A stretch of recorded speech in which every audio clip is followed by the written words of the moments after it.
안녕하세요. 믿어 의심치 않았던 사람에게 뒤통수를 맞았던 40대 여자입니다. 세상에 믿을 놈 하나 없다는 말이 제 인생에도 끼어들 줄은 정말 몰랐어요. 그 옛말처럼 저는 생각지도 못했던 사람이 저질렀던 짓거리에 경악을 금치 못했었는데요. 그 황당한 사연을 여러분께도 공유해보고자 합니다. 제 사연이 부디 여러분께 사람을 다시 한번 조심하게 할 수 있는 도움책 역할을 했으면 좋겠어요. 저는 서울의 대학에 가기 전까지 시골의 한 동네에서 넉넉한 학창 시절을 보냈습니다.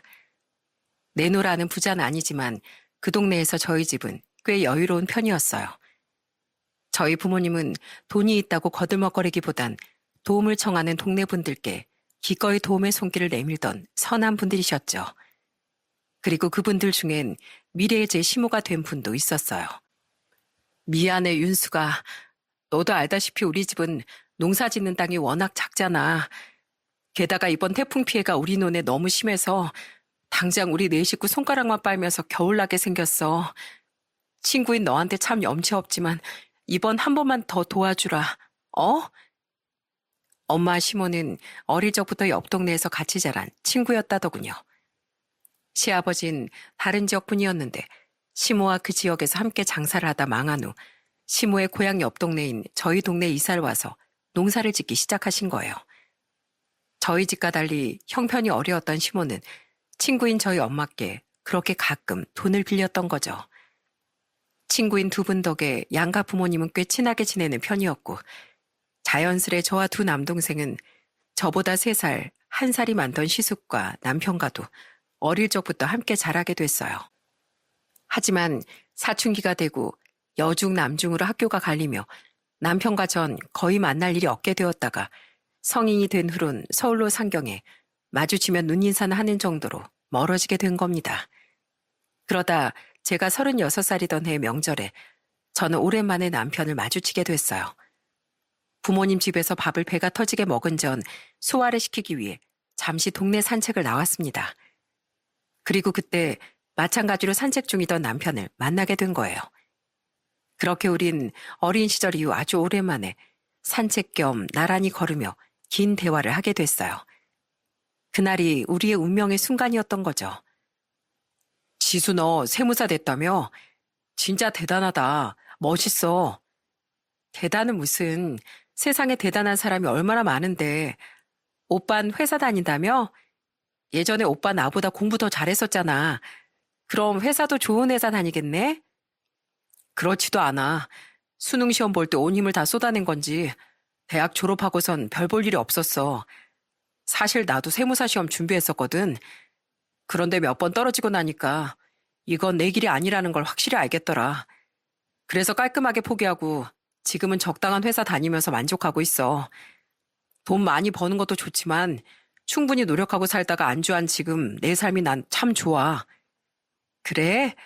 내 눈엔 나보다 오빠가 훨씬 멋져 보이는데? 자기 삶에 만족하고 행복하다고 말할 수 있는 사람이 서울에 얼마나 되겠어. 아, 그건 그렇고 오빠는 어디 동네 살아? 여태 오빠가 어디 사는지 몰랐네. 나 광진구 쪽. 너는? 세상에, 난 성수동 살아. 우리 바로 옆 동네 살고 있었네. 대화를 나눠보니 남편은 생각보다 더 멋진 사람으로 변해 있더라고요.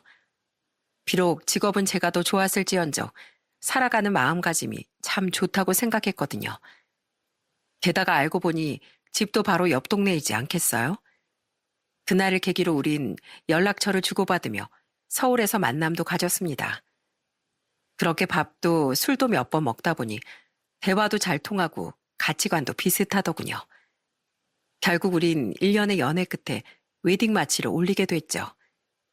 그때 양가 부모님이 정말 얼마나 좋아하셨는지 모릅니다. 상견례 자리는 그야말로 웃음바다였어요. 우리가 그랬으면 좋겠다, 좋겠다 하면서도 진짜 사돈지간이 될지 누가 알았겠니? 그치, 윤수가? 여보, 이젠 윤숙이가 아니라 사부인하고 불러야지. 그렇죠, 사부인, 사돈어른. 결혼 후 가장 편했던 건 명절에 양가를 방문하는 일이었습니다. 물론 양가가 명절을 함께 지내진 않았지만 시댁과 친정이 같은 동네에 있으니 참 편하더라고요. 시부모님은 당시 농사를 그만두고 면사무소 근처에서 아주 작은 삼겹살집을 운영하셨습니다. 두 분은 한 푼이라도 더 벌어야 한다며 명절 당일을 제외하곤 연휴 기간에도 가게 문을 여셨어요. 때문에 저는 명절 전날엔 시댁에서 음식을 하고 명절 당일엔 점심까지 먹은 후 그 다음 날까지 친정에서 지내곤 했죠. 아유, 새아가 결혼하고 첫 명절부터 무슨 일을 그렇게 많이 하겠다고 그래. 천천히 배워, 천천히. 그래, 동서. 자, 여기 앉아. 내가 차근차근 가르쳐 줄 테니까 오늘은 쉬운 것만 해. 알았지? 원래부터 절 며느리감으로 찜했던 시부모님께선 당연히 제게 잘해주셨고 저는 손윗동선 형님과도 사이가 나쁘지 않았습니다. 하지만 딱 한 명 시숙만이 좀 불편하더군요. 재수씨, 세무사면 돈 많이 벌겠네요. 하긴 세무사는 뭐 아무나 되겠어요. 병훈이도 몇 번이나 물 먹고 결국 포기한 직업인데. 야, 병훈이 넌 평소에 재수씨한테 기 좀 죽겠다. 재수씨, 그래서 연봉이 얼마나 돼요? 나한테만 기띔 좀 해줘봐요. 네? 그만 좀 해, 여보. 동서 곤란해하잖아. 원래 벌이 같은 건 불편해하면 안 물어보는 게 예의인 거 몰라? 동서가 얼마나 버는지 알면 우리 형편이 나아져? 그리고 서방님 민망하게 예전에 시험 준비했던 얘기 뭐하러 해? 괜히 동서랑 서방님 사이 어색해지면 어쩌려고. 아유, 당신 때문에 분위기 완전 이상해졌잖아. 시숙은 시부모님이 듣는 앞에서도 개의치 않고 남편의 아픈 부분을 건드리며 놀려댔어요. 남편과 제가 서로 벌이나 직업을 신경 쓰지 않는다지만 시부모님 입장에선 다를 수도 있잖아요. 게다가 남편과 저를 비교까지 해대는데 어떻게 제가 눈치가 안 보이겠어요? 거기에다 불편하게 제 연봉을 자꾸 묻기까지 하는데 정말 곤란하더라고요. 형님은 그런 시숙의 옆구리를 쿡 찌르며 핀잔을 주고 말리곤 했습니다. 그런데 그 모습을 유독 시모가 못마땅하게 보더군요. 예, 너 때문에 분위기가 더 이상해진다. 병진이 그냥 농담한 건데 네가 그렇게 반응하니까 진짜 우리 둘째가 못난 애 같잖아. 넌 왜 항상 네 남편을 못난 사람처럼 여기니? 큰애가 회사 그만두고 사업 시작한다고 했을 때도 그렇게 남편을 못 믿어주고 말리더니 왜 가족들 앞에서도 별로 잘못한 것도 없는데 그렇게 지적질을 하냐고. 네 벌이가 별로라서 남편 사업을 못 도와줄 것 같으면 응원이라도 해줘야지. 솔직히 형님 말 중 틀린 부분도 없는 것 같은데 시모는 자신의 큰아들에게 싫은 소리를 하는 형님의 태도가 그냥 싫었던 것 같더군요. 예, 새아가 너희 부모님이 기다리시겠다. 뒷정리 나랑 큰애한테 맡기고 넌 얼른 친정에 가봐라. 네? 아니에요. 오히려 저는 친정이 바로 옆인데 형님이 먼저 가셔야죠. 그래도 맏며느리가 먼저 시댁에서 궁둥이 떼고 그러면 되니? 그럼 얼른 다 같이 뒷정리하고 같이 출발하면 되죠. 형님, 옷 갈아입고 짐 쌀 것도 많으시죠? 얼른 친정으로 출발할 준비하고 계세요. 설거지는 제가 할게요. 아이고, 착해라 우리 둘째. 잘 사는 친정에서 친혼집도 해줬는데 생색은커녕 지 형님 깍듯이 대. 시부모랑 남편한테도 잘해. 돈도 잘 벌어. 빠지는 게 뭐가 있어? 아니에요, 어머님. 원래 저 시집 오기 전엔 형님 혼자서 다 하셨던 일인데 오히려 형님이 더 대단하시죠. 전 아직 형님의 반의 반도 못 따라가요. 맏며느린 형님께 열심히 배워서 그나마 흉내 정도만 내는 거라니까요. 형님, 얼른 나오세요. 저 설거지 거의 다 했어요. 우리 얼른 친정 가요. 그래, 당신. 자꾸 어멈들 차별하는 소리 좀 하지 마라. 당신이 그렇게 말하는데도 꼬박꼬박 여기 찾아와주는 큰애가 얼마나 착해. 큰애야, 얼른 채비하고 나오느라. 사돈 어른들께 드릴 선물 차에 미리 실어놨으니까 잘 전달해드리고. 시모는 날이 갈수록 저와 형님을 차별하려고 들었습니다.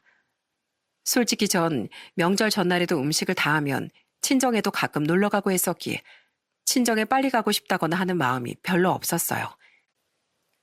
그런데 우리 세무사 며느리 돈 버느라 힘들었을 텐데 친정 가서 얼른 쉬어야지 하며 시모가 절 자꾸 일찍 보내주려고 하더라고요. 거기까진 좋았는데 반대로 시모가 형님은 자꾸 붙들어두려고 했다는 겁니다.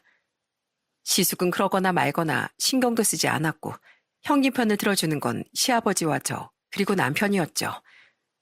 저는 항상 시모를 막아서고 꾸역꾸역 형님을 데리고 나오곤 했어요. 그래도 그런 소소한 불편함을 빼면 남편과 제 사이는 무척 좋았습니다.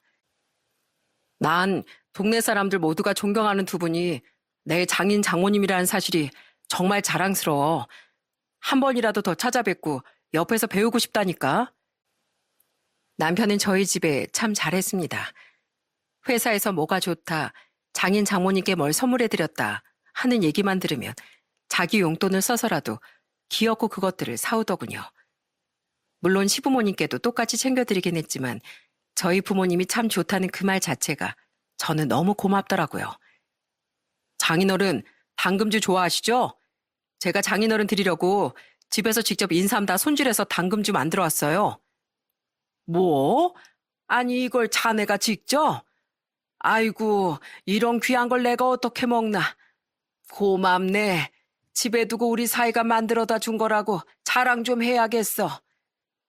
이렇게 저희 부모님을 잘 챙겨주다 보니 제 두 동생 또한 남편을 참 좋아해 줬습니다. 남편은 저희 부모님뿐 아니라 제게도 참 좋은 남편이었어요. 저는 일 욕심이 참 많았는데 결혼하고 1년 뒤 아들을 낳으며 아무래도 육아휴직이 필요함을 느끼게 됐습니다. 아이가 아프거나 문제가 있으면 아무리 어린이집에 맡긴다고 해도 달려갈 일이 참 많았거든요. 그때 저보다 먼저 육아휴직을 쓰겠다고 말해준 건 바로 남편이었어요. 당신도 알잖아. 우리 회사 남자가 육아휴직 써도 큰 문제 없는 거. 아무래도 대표님이 여자분이시다 보니 그런 부분에서 배려를 많이 해주시잖아. 당신이 나보다 벌이도 더 많으니까 우리 가족을 위해서 내가 쓰는 게 나을 것 같아. 세상에 뭐 엄마만 희생하라는 법 있나? 난 내 직장도 중요하지만 그보다 더 중요한 건 당신이랑 우리 아들이야. 말은 현실적인 선택이라고 했지만 남편이 저를 얼마나 많이 배려해줬는지 잘 느낄 수 있었습니다. 그렇게 남편은 1년의 육아휴직을 썼고 저는 일이 끝나면 무조건 집으로 달려가 남편과 육아를 교대해줬어요. 저희 부모님은 그 일로 남편에게 많이 고마워하시더군요. 그런데 그 말을 들은 시숙은 남편을 비웃었고 시모는 안색이 조금 어두워지더라고요. 남자가 육아휴직? 그래, 세상 참 달라지긴 했다. 그럼 너 앞치마 입고 밥도 차리고 청소도 하겠네? 그게 뭐가 어때서 형? 원래 맞벌이 할 때도 다 하던 일인데. 그래, 병진이 너 어려운 결정한 네 동생을 칭찬해주지 못할 망정 어디서 비웃고 들어. 잘했다. 요즘 남자랑 여자가 다를 게 뭐 있어. 게다가 아주 일을 그만둔 것도 아닌데. 그러게요. 잘난 며느리 들인 덕에 우리 병원이가 혼자 독박벌이하는 고생을 면했네요. 시아버지가 시숙을 꾸짖자 시모 또한 시아버지의 말에 동조하듯 말했습니다. 하지만 말과 달리 안색은 여전히 어두웠기에 그게 진심이 아닌 것쯤은 금방 알 수 있었죠. 충분히 이해는 했습니다. 아무리 요즘 세상이 달라졌다지만 옛날뿐이니 아들이 며느리 대신 육아휴직을 쓴다는 게 탐탁치 않을 수 있었으니까요. 그런데 문제는 시모가 또 비난의 화살을 형님에게 돌렸다는 겁니다. 남편 쉬게 하고 돈 턱턱 벌어오는 작은 어멈 좀 봐라. 얼마나 기특하냐. 그에 비해 큰애 넌 뭐니? 월급도 쥐꼬리만한 중소기업 다니면서 눈치 보여서 쉬지도 못한다고 애들 어린이집에 맡겨. 남편 사업 자금을 도와주지 못할 망정 말리기나 해. 우리 병진이가 병원이 반만큼만 장갈 잘 갔어도 내가 아주 두 발 뻗고 자겠다. 네? 갑자기 왜 저한테 불똥이 튀어요, 어머님? 전 제 나름대로 제 가정에 최선을 다하고 있어요. 그렇게 말씀하시면 저 정말 서운하죠. 어머님, 그만하세요. 이건 가정마다 상황이 다른 거지. 왜 형님한테 뭐라고 하세요? 자꾸 이러시면 저 정말 불편해요. 어머니, 이 사람 말이 맞아요. 어머니가 그러실수록 형수님 마음에 상처가 얼마나 크겠어요. 저랑 이 사람은 또 얼마나 가시방석이겠고요. 형, 이럴 때 형이 형수님 편을 들어야지 왜 매번 가만히 있어? 어떻게 자식들이 엄마인 당신보다 똑 부러지는 소리만 해. 당신 이럴 거면 앞으로 내가 큰애 못 내려오게 할 거야. 큰애도 남의 집 귀한 딸인데 왜 자꾸 억지를 써서 서럽게 만들어? 다들 형님 편을 들며 자신을 비난하자 그제야 시모는 입을 닫고 삐죽이기만 했습니다. 시숙도 가족들의 눈치를 보며 어머니 때문에 저만 매번 욕먹잖아요. 여보 가자 하고 꽁무니를 뺐죠. 그쯤 되니 알겠더군요. 시모는 저를 예뻐했다기보단 집도 해오고 남편보다 직업도 좋은 데다 친구 딸인 저에겐 눈치를 보느라 아무 말도 못하고 만만한 형님에게만 시집살이 시키려고 들었다는 걸 말이죠. 차라리 시모가 제게 못되게 굴었으면 시원하게 뒤엎기라도 하지. 정말 불편했습니다. 그런데 저희 아들이 3살이 됐던 해 그런 불편한 시댁은 잠시 잊을 만큼 불행한 사건이 찾아오더군요. 아빠, 괜찮으세요? 놀랐잖아요. 이게 어떻게 된 일이에요? 지금은 좀 괜찮으신 거예요? 그건 바로 친정아빠가 지병으로 쓰러져 알아 누우시게 됐다는 겁니다. 말씀은 나이가 드셔서라고 하지만 당시 아빠의 나이가 고작 67이었어요. 하지만 한 번 망가진 아빠의 건강은 돌아오지 못했고 아빠는 입원과 퇴원을 반복하며 날이 갈수록 쇠약해지셨죠. 저도 남편도 당시 결혼했던 첫째 남동생 부부와 둘째 남동생도 거의 매주 아빠를 찾아뵀어요. 제발 지금의 이 위기가 얼른 지나가길, 이게 아빠와의 마지막이 아니길 바라며 말입니다. 하지만 모두의 바람에도 불구하고 아빠는 결국 몇 달 뒤 숨을 거두시고 말았죠. 아이고, 경철이 이 사람아. 천벌 받아야 될 못된 놈들은 버젓이 명줄을 쥐고 사는데 자네가 뭐가 급해서 이렇게 빨리 간단 말인가. 참 하늘도 무심하시지. 하늘이 착한 사람은 꼭 일찍 데려간다더니 그 말이 맞나 봐요. 세상에 그 건강하던 사람이 고작 몇 달 만에 이렇게 갈 줄 누가 알았겠어요? 슬픈 와중에 아빠의 장례식장엔 정말 많은 분들이 와주셨습니다.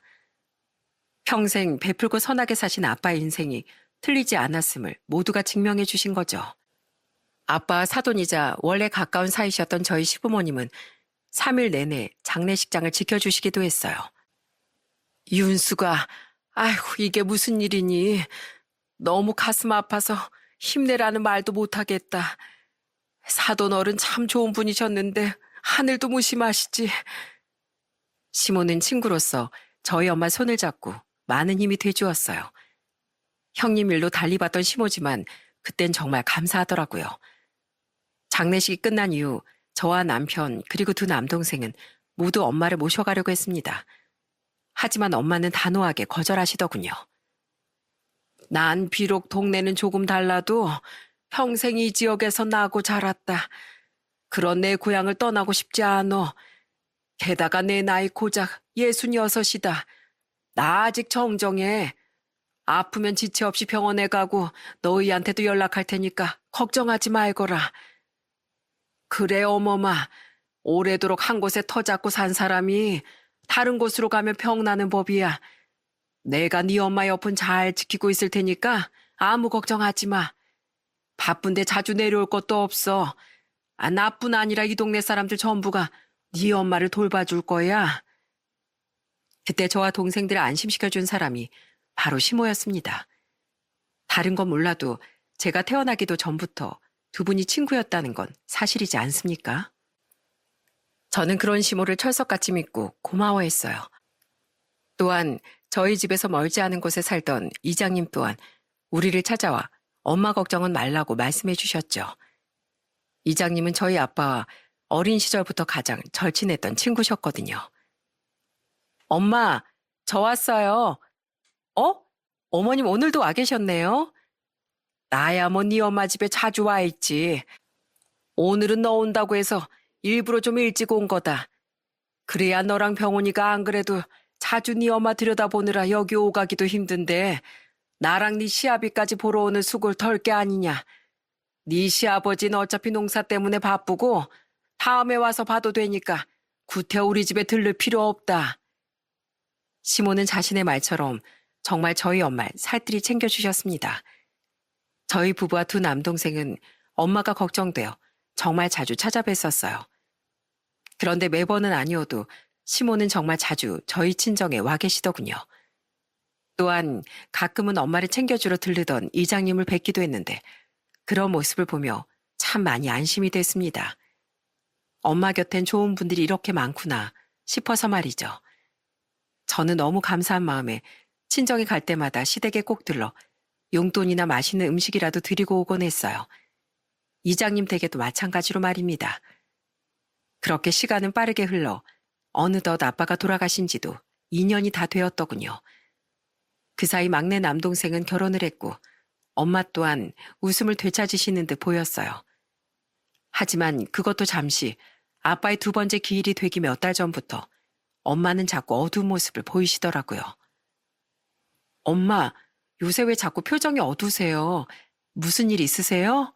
아니면 어디 아프세요? 그런 거 아니야. 그냥 네 아빠가 요즘 따라 다시 많이 보고 싶어서 그런 거야. 신경 쓸 거 없어. 어차피 평생 견디면서 살아야 하는 내 문제야. 아무리 물어도 엄만 매번 아무것도 아니라고만 말씀하시더군요. 혹시 시모는 알까 싶어 여쭤봤더니 시모 또한 신경 쓸 필요 없다는 식으로 말했죠. 네 엄마가 사돈 어른 두 번째 기일이 다가오다 보니까 그래서 더 우울해하고 그러는 것 같더라. 그렇게 금술이 좋았으니 그럴 만도 하지. 네 엄마 말처럼 이건 평생 견뎌내야 하는 문제니까 네 엄마가 잘 이겨낼 수 있도록 내가 더 각별히 옆에서 지켜보마. 기일이 지나면 좀 괜찮아질지도 모르니 너무 걱정하지 마. 하지만 아빠의 두 번째 기일이 지나도 엄마는 우울감이 나아지긴커녕 더 힘없는 모습을 보이셨어요. 걱정이 되어 정신과 상담을 받아보자고 해도 엄마는 한사코 거절하시더라고요. 장모님, 저희랑 차 타고 바닷바람이라도 쐬러 가실래요? 아니면 이 사이랑 둘이 오랜만에 읍내 마실이라도 나가실래요? 아닐세, 됐네. 둘 다 이제 그만 가. 나 피곤해. 그런데 언제부턴가 엄만 유독 제 남편만 보면 불편한 기색을 내비치시더군요. 평소 참 잘하던 남편을 그렇게 예뻐하셨으면서 남편이 말을 걸면 흠칫하기도 하고 남편이 어딜 가자고 권하기라도 하면 무자르듯 거절부터 하시더라고요. 장모님이 요즘 나 되게 불편해하시는 것 같지 않아? 그러게, 나도 처음엔 그냥 기분 탓이겠거니 했는데 당신도 느끼지? 왜 그러시지? 이상하네. 그런 일이 몇 번이나 반복되니 너무 이상했습니다. 남편이 직접 대고 엄마에게 장모님 혹시 제가 불편하세요? 왜요? 하고 여쭤봐도 엄마는 아니라며 손사래만 치셨죠. 아무래도 우리가 모르는 뭔가가 있는 것 같은데 그게 뭔지를 모르겠더라고요. 그러다 아빠의 기일이 지난 뒤에 어느 명절날 저는 그 충격적인 이유를 알아내고 말았습니다. 엄마, 진짜 저한테 솔직하게 말해보세요. 대체 무슨 일이에요? 제 남편하고 관련된 뭔가 문제가 있는 거죠? 그러지 않고서야 왜 제 남편한테만 자꾸 불편한 기색을 내비치세요? 오늘은 우리 애 아빠를 아예 쳐다보려고도 안 하셨죠? 아까 동생들한테 전화해서 물어보니까 걔네랑 올케들한텐 평소처럼 대했다면서요. 얼른 말해보세요, 엄마. 네? 말 안 해주면 저 일이고 뭐고 앞으로 쭉 집에 안 올라갈 거예요. 저는 엄마와 집에 둘이 남았을 때 엄마에게 캐묻기 시작했습니다. 엄마가 자신을 쳐다보려고도 않자 남편은 상처받은 기세까지 보였는데 분명 무슨 일이 있어도 있는 거다 싶더라고요. 동서들의 친정으로 이미 출발한 동생들에게 전화해서 물어봐도 엄마 행동은 분명 남편에게 국한된 것이었죠.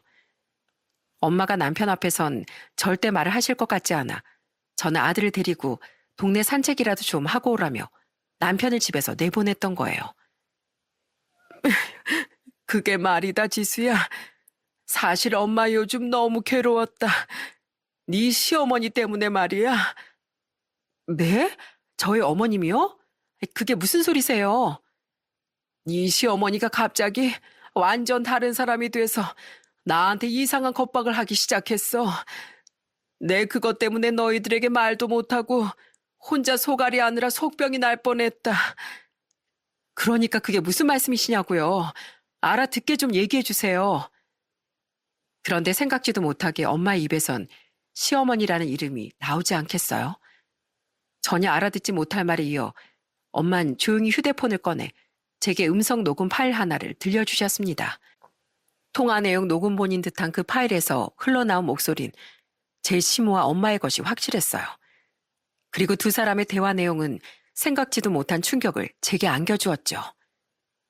이야, 임윤수. 나 오늘 부녀회 모임 다녀왔다. 부녀회 모임? 그걸 왜 나한테 말을 안 했어? 그거야 부녀회장인 내 마음이지. 무슨 말인지 알겠어? 너희 부부가 이 동네에서 인망 좀 있는 사람이었지만 이 동네에서 제일 목소리 큰 건 나라는 거야. 원래 남자들보다 여자들 파워가 더 큰 법인 거 알지? 내 한마디면 너 이 동네에서 얼굴 들고 못 살아. 사부인, 아니 장말자, 너 대체 나한테 왜 이래? 네가 나한테 분명히 1억 빌려가면서 타다리 이자까지 쳐서 조금씩 갚는다며. 네 아들 사업 망하게 생겼다고. 그걸 몇 달 동안 밀리길래 이자는 필요 없으니까 돈은 언제부터 갚을 건지 독촉한 것도 아니고 계획을 물어본 게 그렇게 못마땅했어? 어떻게 갚으라는 돈은 안 갚고 나한테 돈 받을 생각하지 말라면서 나한테 겁을 줘? 넌 그 돈 없어도 잘 먹고 잘 살 수 있잖아. 네 남편이 남긴 유산에 사망보험금까지 나와서. 근데 치사하게 그걸 진짜로 받으려고 했냐? 우리 집 형편 뻔히 알면서? 내가 남편 잃은 너 옆에서 많이 위로해줬잖아. 아이 그러면 1억 정도 그냥 줄 수 있는 거 아니야? 나는 네 그 못돼 처먹은 신부가 마음에 안 들어서 이러는 거야. 그래서 그 1억을 끝내 절대 안 갚겠다고? 이것 봐 이것 봐. 아직까지 친구인 나한테 돈 타령이지. 안 갚을 건데? 왜? 꼽냐? 그럼 어디 네 자식들이나 동네 사람들한테 일러봐. 그럼 내가 말했지? 너랑 이장 그놈이랑 바람났다고 동네방네 다 소문내고 다닐 거라고. 네 자식들한테도 마찬가지고. 이장님이 너희 집 자주 찾아가고 전등 갈아주고 이것저것 갖다 주던 거 내가 다 사진으로 남겨놨다고 했지? 네 말대로 사람들이나 네 자식들이 안 믿을 수도 있겠지. 근데 사람 마음이 어디 쉽니? 아니 땐 굴뚝에 연기 날까 하는 것처럼 다들 조금은 너에 대해 의심하지 않겠어? 어디 평생 살아온 동네에서도 고개 못 들고 네 자식들한테도 부끄러운 엄마 한번 돼볼래? 못하겠지? 그러니까 조용히 그 입 닫고 1억에 대해서 말도 꺼내 생각하지 마. 내가 항상 옆에 붙어서 감시까지 할 거니까. 충격적이었습니다. 그러니까 그 녹음본에 의하면 시모는 시숙 사업의 일로 엄마에게 1억을 빌린 뒤 자신의 말대로 갚기는커녕 엄마에게 저런 으름장을 놨던 거죠. 그것도 갚으라고 독촉한 것도 아닌 언제 갚을 건지 물어봤다는 이유만으로 괘씸하다며 말입니다. 게다가 그 으름장이라는 것이 정말 황당하기 그지없더군요. 그제야 생각이 났습니다. 저와 동생들이 친정에 올 때마다 계속해서 친정으로 달려왔던 시모, 자주 올 필요 없다던 시모의 말 등이 말이죠. 엄마의 친구라고 굳게 믿었던 시모가 바로 저희 엄마를 겁박하고 괴롭히던 범인이었던 거예요. 엄마는 놀란 제게 눈물을 뚝뚝 흘리며 말씀하셨어요. 엄마, 왜 이런 말도 안 되는 말에 당하고 계셨어요? 이런 말도 안 되는 걸 누가 믿는다고. 왜 자식인 저한테까지 말을 안 하고 혼자 힘들어 하셨냐고요. 너무 나쁘끄럽고 무서워서 그랬다. 아무래도 내가 옛날 사람인데다 여기 몇십 년씩 보고 지낸 사람들 뿐이니 동네에서 그런 말 자체가 나오는 게 무서웠어. 게다가 내가 아니라고 해도 네 시어머니 말처럼 뒤에서 사람들이 뭐라고 수군댈지 누가 알겠니? 너희들에게 말했다가 만약 너희가 날 의심이라도 하면 그걸 내가 어떻게 견뎠겠어. 무엇보다 죽은 네 아빠 얼굴에 먹칠을 하기는 죽기보다 싫었다. 게다가 요즘 세상엔 증거가 없으면 뭐든 증명하기도 힘들지 않니. 그래서 차마 너희나 사람들에게 말을 못했을지언정 만약을 대비해서 모든 통화 내용을 녹음해 놨던 거야. 엄마는 시모와 나눈 다른 통화 내용을 몇 개나 더 들려주셨습니다. 시모는 그 뒤로도 엄마는 돈 이야기를 꺼내지도 않았는데 자꾸만 엄마에게 으름장을 놨더라고요. 네 자식들에게 전화로 무슨 말 하진 않았겠지? 내 남편한테도 말하면 알지? 하는 식으로 말이죠. 마지막으로 엄만 계속해서 우리에게 그것들을 들려주는 일을 망설였던 이유를 말해주셨어요. 그 착한 김서방이 자기 엄마가 한 짓을 알게 되면 너무 큰 상처를 받을 것 같았다. 솔직히 김서방 보면 네 시어머니가 떠올라서 자꾸 외면하게 된 것도 사실이야. 그래도 김서방은 사실 아무 잘못이 없지 않니? 정말 눈이 뒤집혔습니다. 그토록 고마워서 용돈도 선물도 다 가져다 바쳤건만 시모가 뒤에선 저희 엄마에게 이런 짓을 했다는 사실을 도저히 용서할 수 없었죠. 그 순간 남편이 아들과 집에 들어오더군요. 저는 이건 숨길 일이 아니라고 생각해 남편에게 시모의 만행을 전부 이야기해 주었어요. 녹음 파일까지 모두 들어본 남편은 경악을 금치 못했고 엄마는 눈물을 흘리며 남편을 제대로 못 쳐다보시더라고요. 남편은 그런 엄마의 손을 잡고 눈물을 뚝뚝 흘리며 말했죠. 장모님, 이게 사실이면 정말 얼마나 힘드셨어요. 죄송해요. 저도 정말 저희 어머니가 왜 그러셨는지 모르겠어요. 이럴 게 아니라 당장 저희 어머니한테 가서 따져봐야겠어요. 이건 절대 그냥 넘어가선 안 될 일이라고요. 저와 남편은 아들을 엄마에게 맡기고 즉시 삼겹살 집에서 장사 중인 시모에게 달려갔습니다. 처음엔 영문도 모르고 우리를 맞이하던 시모에게 남편은 모든 진실을 읊으며 따졌어요. 어머니, 형 사업일로 저희 장모님한테 1억 빌려가셨다면서요? 그런데 다달이 이자까지 쳐서 갚기로 한 돈을 갚기는커녕 어디 친구한테 빌려준 돈을 받으려고 하냐고 괘씸하다고 하셨다면서요? 그리곤 또 돈 얘기 꺼내거나 어머니가 돈 안 갚겠다고 한 거 사람들한테 말하면 이장님이랑 장모님이 바람났다는 헛소문을 퍼뜨리겠다고 겁까지 주셨다면서요? 이게 대체 무슨 몹쓸 짓이에요? 네? 뭐? 아니, 그걸 윤숙이 걔가 다 말했단 말이냐? 아니 내 말은 우선 조용히 좀 하거라. 여기 손님 있어. 손님이 있으면 뭐요?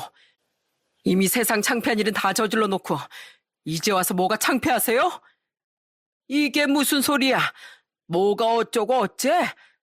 당신 그 1억 나중에 병진이 사업 다시 잘 풀리면 그때 사부인이 천천히 갚으라고 했다고 하지 않았어? 당신 사부인한테 돈 빌려서 병진이 해준 거 나한테 숨겼다가 들켰을 때 분명 그렇게 말했잖아. 그런데 이장님하고 뭐가 어쩌고 어째? 그 소란을 듣고 주방에 있던 시아버지까지 달려나오시더군요. 이미 두 테이블에 있던 손님들은 고기를 먹기보단 우리의 대화에만 집중하고 있었죠. 들어보니 시모는 시아버지에게도 비밀로 하고 시숙에게 돈을 해줬다가 걸린 후에 저런 식으로 둘러댔었던 겁니다. 실은 엄마에게 돈을 갚을 생각은 전혀 없었으면서 말이죠. 그리고 시모는 당황한 와중에도 끝까지 저희 엄마를 모함하려 들더라고요. 그게 사실은 나도 처음엔 갚으려고 했어요. 병진이가 당신한테 또 사업 어렵다고 말하면 좋은 소리 못 들을 거 뻔히 아니까 나한테만 몰래 찾아와서 어떻게든 돈만 마련해주면 다달이 이자까지 쳐서 갚는다고 했단 말이에요. 그런데 병진이가 계속 사업이 어렵다고 돈을 못 주니까 나도 당황했었어요.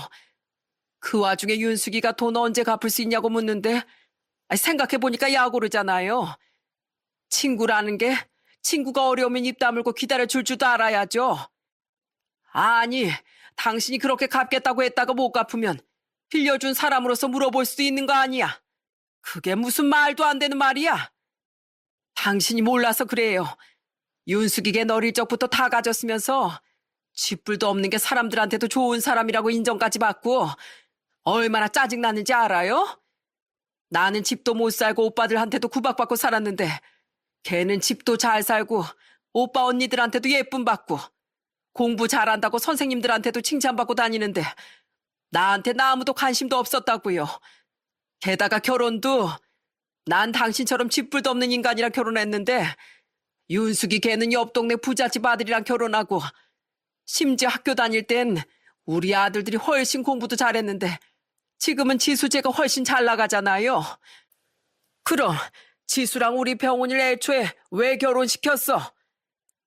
그땐 차라리 이렇게 질투하면서 살 바엔 가족이 되는 게 훨씬 마음 편한 길일 줄 알았죠. 근데 막상 가족이 돼서 눈앞에서 그 꼴을 보니까 더 배알이 꼴리는 걸 나더러 어쩌라고요. 윤숙이 걔네 부부가 우리한테 전에 돈도 많이 빌려주고 우리 작은 아들한테 집까지 해줘서 내가 차마 얄밉다는 티도 못 내고 얼마나 짜증나는지 알아요? 그래도 꾹꾹 참고 우리가 아쉬운 입장이니까 지수 쟤한테 좋은 시애미 노릇 하려고 했는데 돈 좀 잘 번다고 남자인 우리 아들을 육아휴직까지 시키는 거 보고 내가 얼마나 속이 뒤집혔는지 아냐고요. 듣는 내내 저뿐 아니라 가게 안의 모든 사람들이 경악을 했습니다. 가게 안 사람들도 동네 주민과 멀리서 명절이라고 찾아온 그 가족들이었거든요. 시모는 무려 엄마와 시모가 어렸을 때부터 엄마를 시기 질투했던 겁니다. 그걸 여태 숨기고 살다가 아빠가 돌아가신 뒤 본색을 드러냈던 거죠. 박가사돈 돌아가시고 나 솔직히 꼬수었어요. 그렇게 나보다 잘난 듯 살더니 이렇게 일찍 남편 잃고 가부된 걔가 꼴 좋다고 생각했다고요. 그래서 그동안 걔가 나한테 했던 것처럼 이번엔 내가 우위에 서서 인심 쓰듯 위로도 해주고 우월감 좀 느꼈어요. 그런데 내가 병진 일로 돈을 빌리니까 순식간에 다시 내가 을이 됐잖아요. 얼마나 약이 올라요.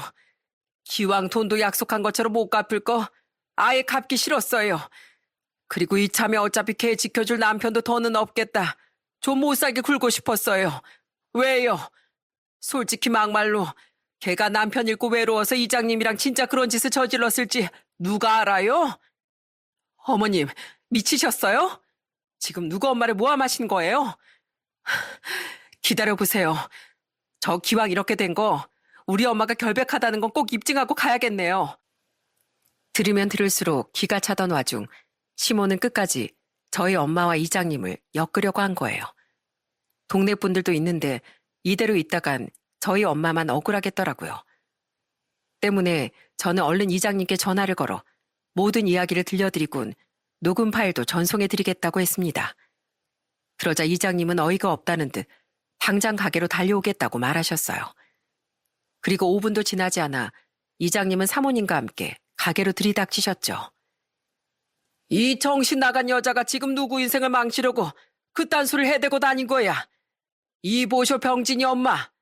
이 동네에서 같이 산 사람이면 지순의 엄마랑 아빠가 얼마나 심지궂고 좋은 사람들인지 모를 수가 없습니다. 그런데 멀쩡히 집사람이 두 눈 시퍼렇게 뜨고 있는 나랑 지수 엄마가 뭘 어째요? 감히 나랑 내 친구 경철의 의리를 이딴 식으로 모독해요? 아니 이장님, 전 그냥 두 사람 사이가 좋아 보여서 혹시나 하고. 이 여편 내가 어디서 남의 남편을 쓰레기로 만들려고 들어? 누구 집을 풍비박산 내려고? 뭐? 사진이 있어? 어디 봐봐요. 우리 남편은 지수 엄마 챙기러 갈 때마다 나 없인 절대로 혼자 안 갔어. 그 사진들 옆에 분명 나도 있을 텐데 어디 교묘하게 그런 비겁한 짓으로 남편 잃은 사람한테 겁을 줘요? 당신 이제 보니까 동네 부녀의 여자들한테 은근슬쩍 과부 조심해야 한다. 남자들은 나이 들어서 더 간술 잘해야 하는 거다. 하고 떠들어댄 게 다 지수 엄마를 노리고 한 말이었구만. 다들 당신이 왜 그런 말을 하고 다니나 싶었는데 지수 엄마한테 그런 못된 마음을 품고 있었을 거라고 누가 상상이나 했겠어? 그 집 부부가 얼마나 도덕적인 사람들인데 당신이 그런 말을 떠들었다고 한들 누가 믿을 것 같아? 사람이 양심이 있어야지. 지수 엄마가 병진이 엄마 당신한테 얼마나 잘해줬는데. 이장님과 이장 사모님은 번갈아가며 시모에게 소리를 질렀습니다. 구구절절 틀린 말 하나 없는데 시모가 할 말이 있었겠어요? 그저 입을 꾹 다물곤 죄송합니다 하며 눈치를 볼 뿐이었죠. 시아버진 한숨을 푹 쉬며 손님들에게 죄송하다고 양해부터 구했고 남편은 황당하다 못해 실망스러운 눈으로 시모를 노려보고 있었어요. 마지막으로 전 시모에게 이렇게 말을 했습니다. 질투라는 게 정말 무섭네요. 저희 엄마가 그렇게 싫었으면 적어도 친한 척하면서 어려울 때 도움을 부탁하지 말았어야죠. 저희 엄만 어머님을 진심으로 친구라고 생각하셨어요. 정말 사람이 무섭네요. 믿을 사람 하나 없다는 말이 진짜였어요. 근데 어머님, 모든 행동엔 그만한 대가가 따르는 법이에요. 남편 일은 저희 엄마한테 그런 모욕적인 말로 겁박을 서슴지 않는 어머님한텐 과연 어떤 대가가 따라올까요? 보셨죠? 설사 어머님이 저희 엄마한테 그런 짓을 했다고 한들 결국 사람들은 평생 정직하고 선하게 살아온 저희 엄마 편부터 든다는 거요. 이번 일로 어머님은 며느리 하나랑 돈 주고도 못 산다는 친구 하나를 잃으신 거예요. 전 더 이상 어머님 안 보고 살 겁니다. 입이 10개라도 할 말이 없던 시모는 그런 제게 아무 말도 못하고 제 남편만 불쌍하게 쳐다보더군요. 하지만 남편은 그런 시모를 다시 한번 원망스럽게 노려보곤 저를 데리고 나와버렸습니다. 그리고 저희가 친정에 돌아온 지 얼마 되지 않아 시아버진 시모를 끌고 사과를 시키러 찾아오셨더라고요. 당신 당장 사부인께 사과드려. 무릎 꿇고. 사부인, 저는 미처 몰랐습니다. 정말 죄송합니다. 사부인 돈도 저희가 반드시 갚겠습니다. 미안해, 윤수가. 난 그냥 돈은 언젠가 생기면 갚으려고 하긴 했는데 잠깐 양만 올릴 생각으로 그랬던 거야. 말도 안 되는 소리 하지 마. 이게 그냥 양만 올리려고 했던 거라고? 너네 애초부터 날 친구로도 생각 안 했던 거야. 그러니까 그런 말도 안 되는 짓을 나한테 할 수 있었던 거야. 이런 동네 창피한 일, 동네 사람들한테 전부 알리고 싶지 않았어. 내 자식들도 끝내 모르길 바랬고. 하지만 기왕 이렇게 된 거, 난 잘못한 거 없으니까 고개 빳빳이 들고 살 거야. 그러니까 죄인인 넌 평생 고개 숙이고 죄책감 느끼면서 살아. 내 돈도 갚고. 정말 난리도 아니었습니다. 그날 남편이 시숙에게 전화해 당장 우리 장모님 돈을 내놓으라고 소리를 질렀어요. 돈이 없으면 대출 알아보던가 형이 주변에 직접 빌리든가 하지. 어떻게 어머니한테 돈을 빌려오라고 시킬 수가 있어? 지금 형 때문에 양가가 얼마나 발칵 뒤집어졌는지 알아? 그러게 형수님이 말렸던 사부 왜 꾸역꾸역 2번이나 해서 능력도 안 되는데 이 사다를 만들어? 돈이 없다고? 없으면 빌려서라도 갚아. 은행엔 대출 이자 내야 돼서 받기 싫냐? 그럼 우리 장모님 돈은 자선단체에서 해준 건 줄 알아? 하지만 끝내 시숙은 돈이 없다고 잡아떼더군요. 저는 연휴가 끝난 후 엄마가 걱정되어 휴가를 쓰고 한동안 아들과 엄마 곁에 남아 있었습니다. 그리고 혼자 서울에 올라갔던 남편은 기어코 시숙의 사업장까지 찾아가 돈을 받아내왔더라고요. 원금 1억과 이자까지 모두 말입니다. 그렇게 남편에게 들은 말은 더욱더 기가 막혔죠. 우리 형, 아니 김병진 그 자식 돈이 있었어. 가보니까 사업이 어렵긴커녕 어머니한테 돈 빌릴 때만 잠깐 어려웠고 그 뒤엔 상황이 나아졌더라고. 그냥 형은 돈을 갚기 싫어서 거짓말했던 거야. 어머니가 잘했다는 건 아니지만 그 자식이 어머니까지 이용했던 거라고. 내가 이대로 집안에 개박살 내고 싶지 않으면 당장 돈 내놓으라고 했어. 그런데도 버티길래 내가 형 사업장 가운데서 고래고래 소리 질렀어. 부모한테 구걸시킨 돈으로 사업하는 파렴치하니 이곳 사장이라고 말이야. 그러니까 얼굴이 새파랗게 질려서 그제야 돈 바로 이체해주더라. 쓰레기 자식. 살면서 진짜 마음에 안 들었는데 그 정도로 인성이 덜 돼먹은 놈인 줄은 정말 몰랐어. 난 그 자식 더 이상 형으로도 생각 안 하고 살 거야. 어머니도 더는 안 보고 살 거야. 남편은 파면 팔수록 창피한 자신의 식구들의 일에 대해 엄마에게 죄송해서 어쩔 줄을 몰랐습니다. 엄만 계속해서 죄송하다는 말을 하는 남편에게 한숨을 쉬며 위로를 해주셨죠. 아무것도 몰랐던 자네가 무슨 죄냐며 말입니다. 소문은 빠르게 퍼지고 퍼져 동네에선 시댁에 손가락질을 하고 아주 난리가 났습니다. 그 과부 어쩌고 하는 게 지수 엄마의 겨냥에 산 말이었다고? 게다가 자기 아들 사업자금 빌리면서 그런 추악한 으름장까지 났단 말이야? 세상에 젊은 시절부터 자기 그렇게 도와준 친구한테 어떻게 그런 짓을 할 수가 있어? 그런 인간이랑 같은 동네 산다는 것 자체가 너무 창피해. 결국 창피함을 이기지 못한 시부모님은 식당까지 접고 같은 지역 내 다른 동네로 이사를 갔습니다. 그 와중에 시모는 잔뜩 화가 난 시아버지 눈치를 보고 살기 싫다며 혼자 시숙의 집에서 지내겠다고 찾아갔다고 해요. 하지만 채 3달을 버티지 못하고 결국 시아버지 집으로 들어가야 했죠. 자신도 몰랐던 시숙의 일로 제게 미안해했던 형님이 틈틈이 제게 전화로 시모에 대한 이야기를 해주었어요. 내 남편 도우려다 그렇게 된 건 사실이지만 어떻게 동서 어머니한테 그런 짓을 할 수가 있어? 게다가 평소에 날 그렇게 구박해놓고 어떻게 이 집에 와서 뻔뻔하게 나한테 아침밥 차리고 출근해라. 내 속옷은 손빨래해라. 이런 소리 할 수가 있냐고. 진짜 어이가 없어서 원. 내가 호구도 아니고 이번 일로 더 정 떨어진 어머니 말을 왜 들었겠어? 나 애들 어린이집 보내고 출근도 해야 되니까 어머님이 직접 차려 드셔라. 속옷 빨래 내 남편 속옷도 손빨래하기 싫으니까 어머님이 직접 하셔라. 라고 그랬지. 그러니까 주말에 집안일을 다 몰아서 나한테 시키려고 하길래 아예 애들 데리고 친정에 산 동안 출퇴근해버렸어. 그리고는 어차피 당신 부모 돈까지 떼어먹으려 한 당신한테 정 떨어졌으니까 이대로 이혼하자고 했거든? 평생 당신 엄마 모시면서 잘 살라고. 그러니까 내 남편이 먼저 자기 엄마 내쫓아버리던데? 참 환상적인 모자야. 안 그래, 동서? 형님 또한 시숙이 시모가 빌려다 준 돈까지 떼어 먹으려던 걸 안 후로 시숙에 대한 마지막 정이 뚝 떨어졌다고 합니다. 때문에 시모를 집에서 쫓아내긴 했지만 더 이상 시숙과 살고 싶지 않다고 하더라고요. 그동안은 애들을 생각해서 참았는데 더 이상은 시숙과 스트레스 받으며 사는 일로 자기 인생을 낭비하고 싶지 않다고 말이죠. 게다가 형님 말론 저희 아빠가 돌아가시기 전에도 형님과 둘이 있을 때마다 시모가 그렇게 제 욕을 했다고 해요. 기집애가 돈 좀 번다고 남편 무시하는 건 아닌지 여자가 너무 머리가 커지면 건방져지기만 한다느니 하는 말을 엄청 해댔어. 차라리 그런 말을 내가 동서한테 미리 해줬으면 동서가 어머님을 덜 믿었을 텐데. 미안해 동서. 난 그냥 평소에 나 많이 신경 써주는 동서가 괜한 일을 들어서 마음 상하지 않았으면 하는 마음에 숨겼던 거야. 그 말을 들으니 더더욱 숨겨왔던 시모의 가식에 소름이 돋았습니다. 이후 시숙은 정말 몇 달 뒤 형님에게 이혼을 당했어요. 형님은 애들을 데리고 친정에 들어갔고 시숙은 혼자 남겨지게 됐죠. 그렇게 2년이 흐른 지금 저희 부부는 가끔씩 형님과는 안부 전화를 하지만 시숙과는 전혀 왕래하지 않고 있습니다. 또한 시아버진 따로 가끔 찾아뵐지언정 시모는 보지 않고 살고 있어요.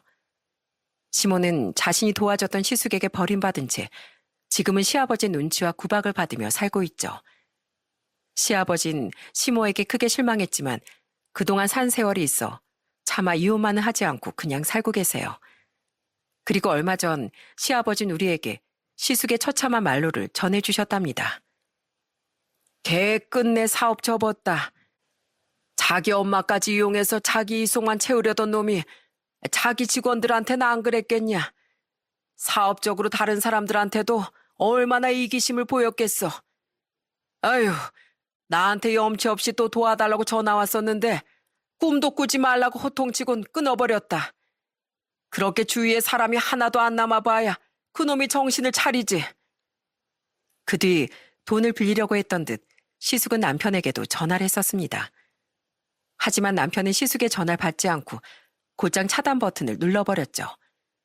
그리고 지금 남편은 저희 엄마에게 죄송한 마음에 더 자주 찾아뵙고 잘하려고 노력하는 중이에요. 제 동생들도 처음엔 시댁의 얘기를 듣고 화를 냈지만 남편의 잘못이 없는 걸 잘 알았기에 남편만은 위로를 해주더라고요. 그렇게 지금 남편은 시아버지를 제외한 시댁 식구들 모두 끊어내고 저와 저희 아들 그리고 친정 식구만 챙기며 살고 있어요. 차라리 시모가 저희 엄마가 아닌 저에게 그런 짓을 했다면 그 분노가 덜했을지도 모르겠습니다. 하지만 저 자신보다 소중한 저희 엄마에게, 그것도 자신이 힘들 때 몇 번이나 도와줬던 저희 엄마에게 그런 짓을 한 시모를 저는 도저히 용서할 수가 없어요. 은혜를 원수로 갚는다는 제 시모와 시숙 같은 사람에게 다가올 미래는 몰락뿐이라는 걸 제 사연이 잘 전달했으면 좋겠네요. 남에게 베풀지 못해도 세상 사람들 모두 받은 것에 대한 감사함은 잊지 말고 살았으면 합니다. 인생은 결국 모두 부메랑이니까요. 그리고 저 또한 엄마와 돌아가신 저희 아빠처럼 남에게 베푸는 삶을 살아가려고 노력하려고 합니다. 비록 은혜를 원수로 갚으려던 제 시모 같은 사람이 있긴 했지만 동네 분들 모두가 단 한 번의 의심 없이 엄마를 믿어줬던 당시의 사건으로 인해 살아온 세월은 거짓말을 하지 않는다는 걸 깨달았거든요. 저는 그런 부모님이 너무 자랑스럽고 저희 아들에게도 그런 자랑스러운 부모가 꼭 돼 보이고 싶어요. 그리고 제 사연을 들어주신 여러분 또한 자식에게 자랑스러운 부모로서 오랜 시간 기억되셨으면 좋겠네요. 서서히 여름의 막바지로 치닫는 요즘, 올여름의 마지막 무더위 모두 조심하시고 건강 유의하시길 바랍니다. 제 사연에 끝까지 함께해 주셔서 감사드려요.